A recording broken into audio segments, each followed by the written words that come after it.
அண்மை செய்தி, பாரதத்தில் மதம் கிடையாது, பாரதம் என்பது தர்மத்தால் உருவானது என ஆளுநர் RN ரவி பேசியிருக்கிறார்.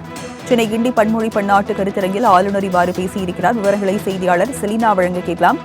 செலினா, ஆளுநர் RN ரவி என்ன பேசியிருக்கிறார், விவரங்கள் என்ன?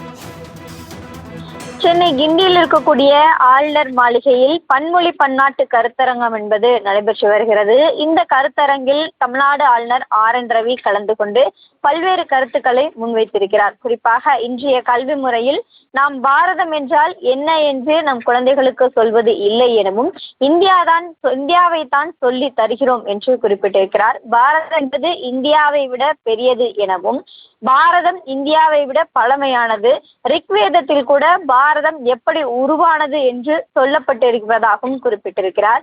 பாரத் என்று அழைக்கும் பொழுது அரசியல் நாடாக இல்லை எனவும், ஆனால் இந்தியா என்று அழைக்கும் போது அது அரசியல் சொல்லாக இருப்பதாக குறிப்பிட்டிருக்கிறார். அதே போல பாரத் என்றால் இந்தியா என்று அழைப்பதற்கு மேலானது என்றும் இவர் குறிப்பிட்டிருக்கக்கூடிய நிலையில், குறிப்பாக பாரதம் என்பது மதத்தின் அடிப்படையில் ஆனது இல்லை எனவும் பாரதம் என்பது தர்மத்தின் அடிப்படையில் ஆனது என்று குறிப்பிட்டிருக்கக்கூடிய நிலையில், மதங்கள் அனைத்தும் சமம் என சொல்வது அரசியல்வாதம். ஒவ்வொரு மதங்களும் வெவ்வேறு கூறுகள் கொண்டவை என்றும் தர்மம்தான் அனைத்தையும் இணைக்கிறது. இந்திய அரசியல் அமைப்பு என்பது சட்டம், இந்தியா என்பது பாரத் என்று சொல்கிறது. ஆனால் பாரதம் என்றால் என்ன என்று விளக்கவில்லை என்றும், நம் குழந்தைகள் அனைவருக்கும் இது விளக்க வேண்டிய கடமை என்பது இருப்பதாகவும் குறிப்பிட்டிருக்கிறார்.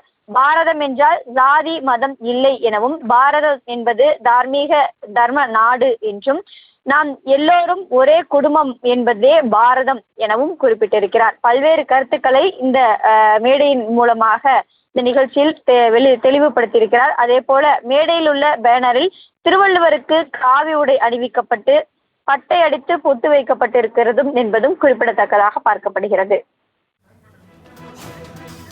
நாம் எல்லாம் ஒரே குடும்பம் என்பதே பாரதம் என்று ஆளுநர் RN ரவி பேசியிருக்கிறார். விவரங்களை வழங்கியதற்கு நன்றி செலினா.